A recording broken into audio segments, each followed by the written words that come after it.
Assalamualaikum warahmatullahi wabarakatuh.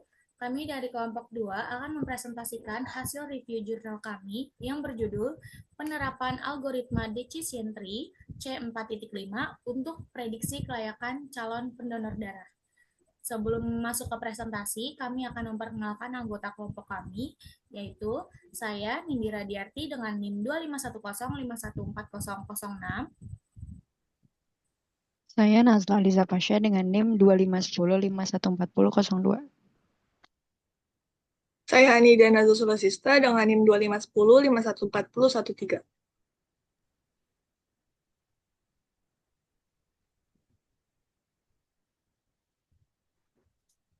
Baik.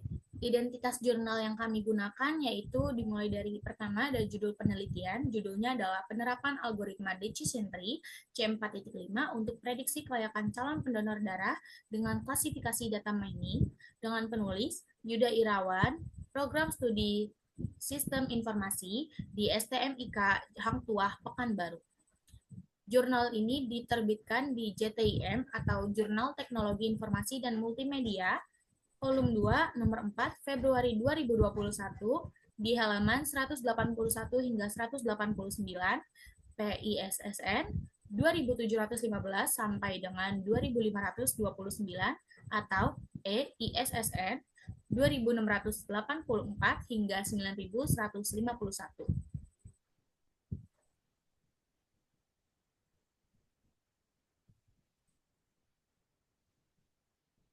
Pada jurnal dijelaskan secara eksplisit latar belakang yang diambil itu karena pertama seleksi calon pendonor darah di UU DPNI Kabupaten Kampar masih dilakukan secara manual.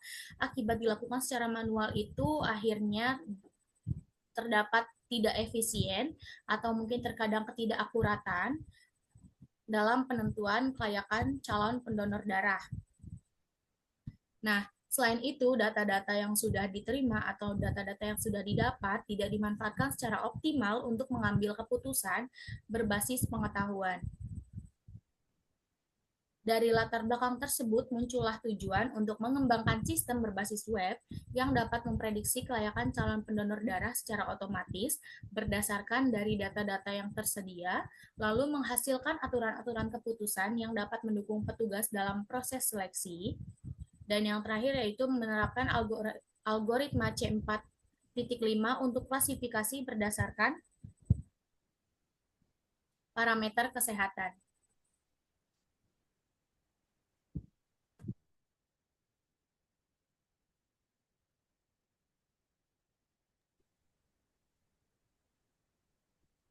Ya.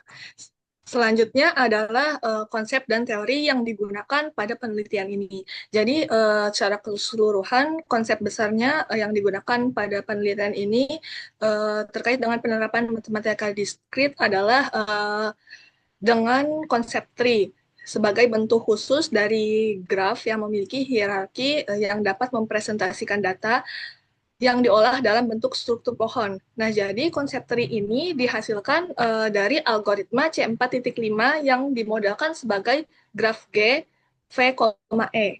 Dengan rincian vertexnya atau simpulnya itu yang dipresentasikan oleh atribut diskrit seperti usia, berat badan, lalu kadar hemoglobin, dan juga tekanan darah. Lalu sisi atau age-nya dipresentasikan oleh hubungan percabangan berdasarkan nilai dari atribut-atribut diskrit yang ada.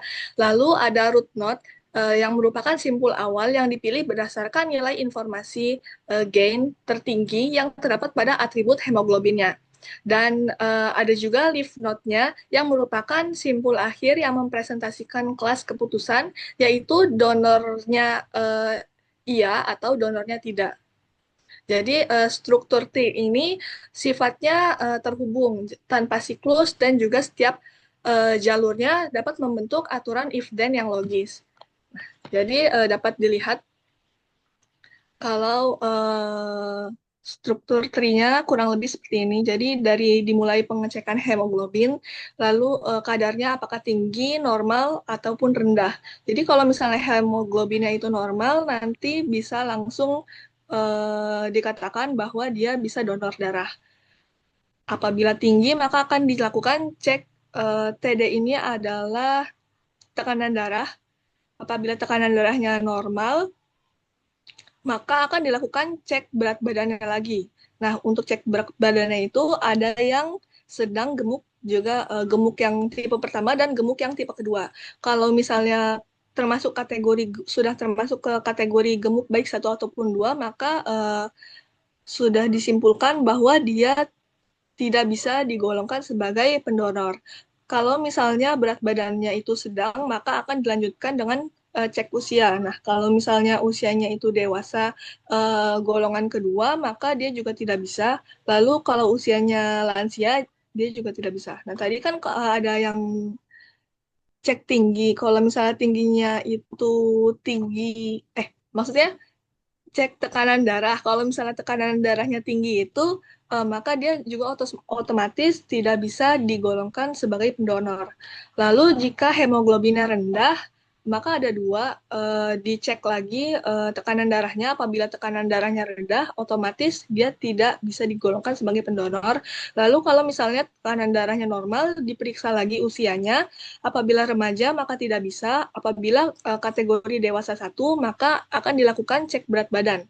Apabila berat badannya kurus, maka tidak bisa digolongkan sebagai pendonor. Kalau misalnya berat badannya sedang, maka dapat digolongkan sebagai pendonor.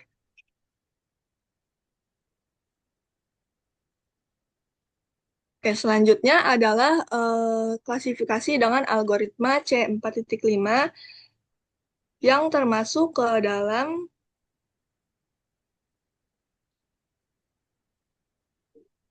metode atau pendekatan yang digunakan. Jadi, penelitian ini kan menggunakan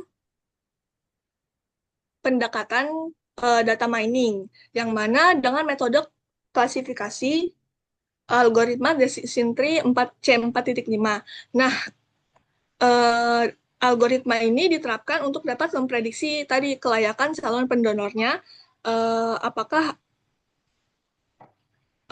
tergolong ke dalam pendonor ataupun tidak. Nah, jadi di sini ada alur kerjanya, mulai dari pengumpulan data, lalu pre-processing data, klasifikasi, dan pembentukan tree, dan berakhir pada klasifikasi untuk pengambilan keputusannya, apakah tergolong ke dalam pendonor ataupun tidak.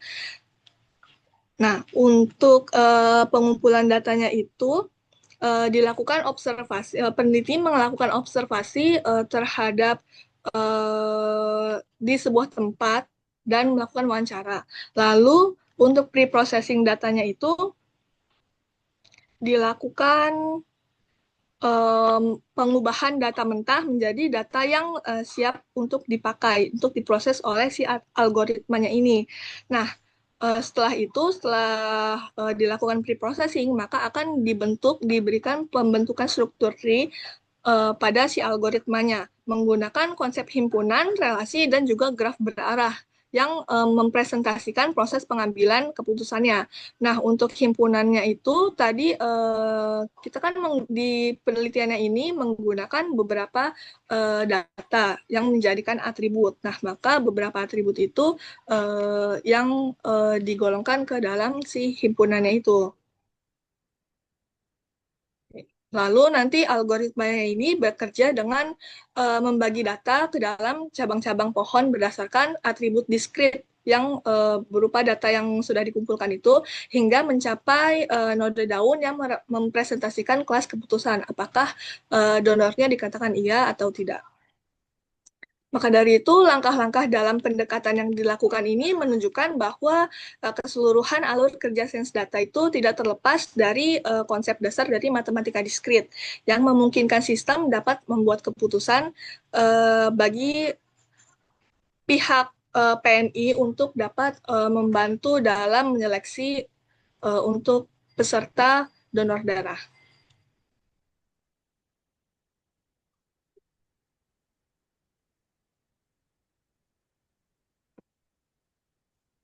Oke, kita bisa lihat hasil utama penelitian itu menunjukkan bahwa hemoglobin merupakan variabel paling kritis dalam memprediksi kelayakan donor dengan gen yang jauh lebih tinggi dibanding atribut lainnya. Dalam konteks sains data, temuan ini membuktikan bahwa algoritma C4.5 tidak hanya mampu mengidentifikasi pola tersembunyi, tetapi juga menyajikan model yang dapat diinterpretasi. Berbeda dengan metode black box seperti neural network. Sistem yang dibangun mencapai akurasi sempurna dalam pengujian fungsional dengan seluruh aturan yang dihasilkan sesuai dengan logika medis standar. Hasil ini menegaskan bahwa pendekatan berbasis pohon keputusan atau decision tree tidak hanya akurat, tapi juga mudah diadopsi oleh pengguna akhir yang tidak memiliki latar belakang teknis mendalam.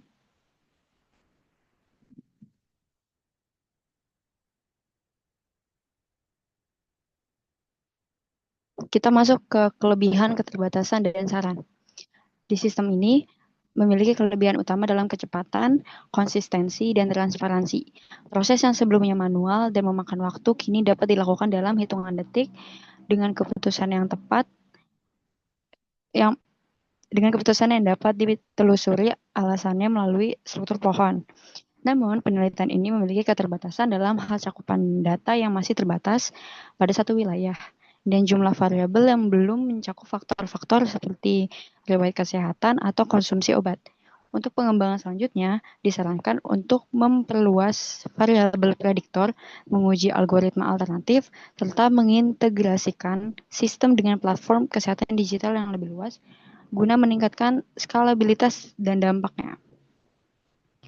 Kesimpulannya, dapat disimpulkan bahwa penerapan algoritma C4.5 berhasil mengotomasi dan meningkatkan kualitas proses seleksi donor darah. Nah, sistem ini tuh nggak cuma mampu memberikan prediksi yang akurat, tapi juga menghasilkan aturan yang selaras dengan pengetahuan medis, sehingga dapat berfungsi sebagai alat bantu keputusan yang andal. Penelitian ini membuktikan bahwa pendekatan data mining klasik seperti decision tree tetap relevan dan powerful dalam konteks aplikasi kesehatan masyarakat, terutama ketika interpretabilitas model menjadi faktor krusial.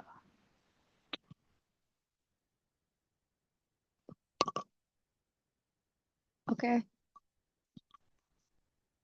Terima kasih atas perhatian dan kesempatannya. Kami dari kelompok 2 terbuka untuk diskusi lebih lanjut. Teknologi itu nggak cuma gantiin manusia, tapi memberdayakannya dengan data yang tepat, keputusan yang lebih baik, dan hidup yang lebih sehat. Sekian, terima kasih.